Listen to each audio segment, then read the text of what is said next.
Hello little friends, welcome back to online story time. We start this session with a mantra.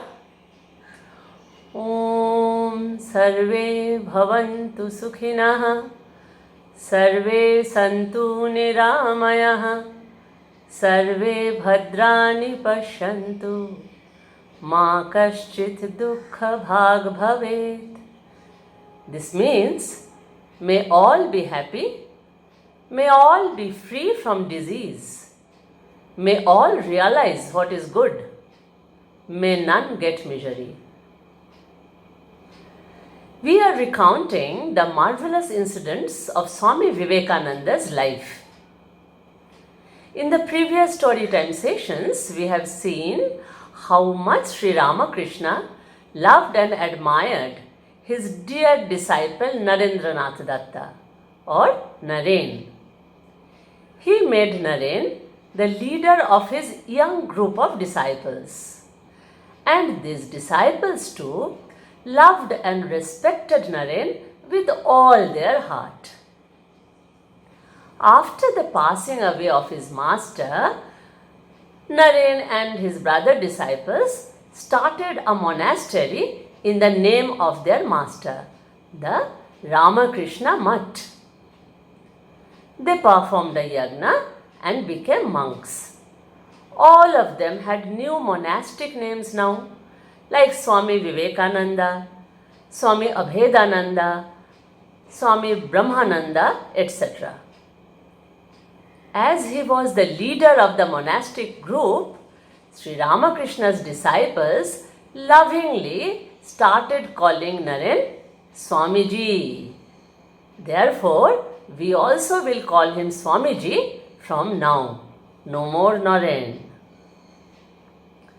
The traditional ideal of Indian monks is to wander from place to place in order to test their own strength, become fearless and self-reliant, so that they do not have to depend on anybody, but only they have to depend on God alone. This wandering life of dependence on God is the ideal life for a monk. So, keeping this ideal in mind, Swamiji also toured India, mostly on foot. His first major visit to a pilgrimage center was Varanasi. In Varanasi, one morning, he was returning to his ashram after visiting the Durga temple. There was a huge tank of water on one side and a high wall on the other side of the path. Understood? Suddenly, Swamiji was surrounded by a troop of large monkeys. They were not willing to allow him to pass along that way. As Swamiji walked along the path, the monkeys attacked him. They howled and shrieked and clutched at his feet. As they pulled at his garment, Swamiji became afraid and began to run. But the faster he ran, the monkeys ran even faster. They grew increasingly aggressive and they began to bite at him. It appeared to Swamiji that soon the monkeys would tear him to pieces. When it seemed impossible for him to escape, he heard an old sannyasi calling him out, Face the brutes. These words of the old sannyasi brought Swamiji back to his senses. Summoning up all his courage, he stopped abruptly and turned and boldly faced the angry and ferocious monkeys who were charging at him. No sooner had he stopped than the monkeys also stopped. Swamiji stared at the troop. The monkeys did not move or charge him further. Now, Swamiji took a step towards them and then charged back at them with his wooden staff raised high, swing, swing, swing. As soon as he did that, the menacing monkeys fell back and fled. Swamiji was filled with reverence and gratitude towards this old sannyasi. He greeted him warmly. The old sannyasi also did the same to Swamiji and smiled at him and walked away. Many years later, Swamiji referred to this incident in a lecture in New York and pointed to its moral.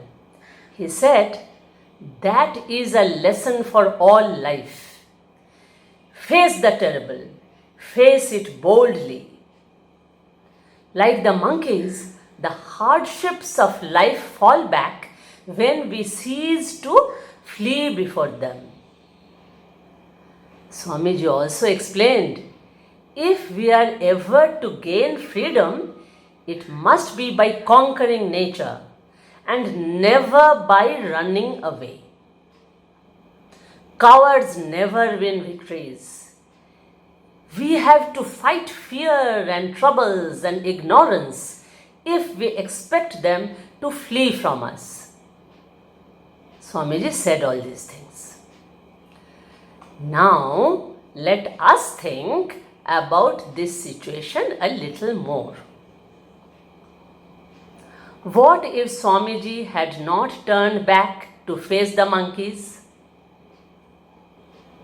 Let us say he would run for a long distance and find those monkeys not behind him anymore, by God's grace. What would he have felt then? He would have thanked God for saving him, perhaps. Or maybe he would discover a new way to get rid of the monkeys the next time it happened. Or if he was weak-minded like us, maybe he would even decide not to take that route again in his life. But what Swamiji learned by boldly facing the monkeys was much more than what he would have gained by escaping from them. The decision to take the old monk's words seriously and face fear set the perfect end result for him. He got the sense of faith in himself. He got the experience of handling fear successfully. And this also led him to a changed insight on how to handle problems. See, it sure is a very common incident in the narrow streets of Varanasi. People do get chased by the ferocious monkeys there. But the same common incident had a major impact on Swamiji's life because his reaction to it was so very different. There are more stories like this in Swamiji's life. Will you care to listen one more? I think you have heard that Swamiji toured much of American Europe delivering lectures to the upper classes of those society. Once he was visiting London. During a visit outside of London in the English countryside, a similar type of incident had occurred. He was walking with an English friend and an upper class English lady across a field on the hilly slope. All of a sudden, a mad bull came tearing towards them. The Englishman just ran away without looking if the others are safe or not. He reached the other side of the hill in safety. But Swamiji was a different type of person. He did not leave the lady alone in such dangerous situation, and he did not run away to his own safety. The lady ran as far as she could. And you see, those days, English ladies used to wear long and heavy gowns. How could she run wearing such a dress? She was incapable of any further effort and then sank to the ground, just gave up. Seeing this, Swamiji felt that he was even unable to help her either. How could he save her from the mad bull, which was dashing down the field at full speed also? So, to save her, Swamiji calmly took up his stand in front of her with folded arms. This means he stood steadily in between the dashing mad bull and the fallen lady. At that time, because he was facing death, the thought crossed his mind. So this is the end after all. He was ready to be killed by the raging bull than leave the lady to fend for herself. This shows his courage in the face of danger. He practically carried on again the old monk's advice, face the brute. But then, wonder of wonders, the animal suddenly stopped just a few steps off and raising his head, backed away angrily. He nodded his head, went off. The question arises, what made the bull stop? Some may say that Swamiji's mental power stopped him. Who knows?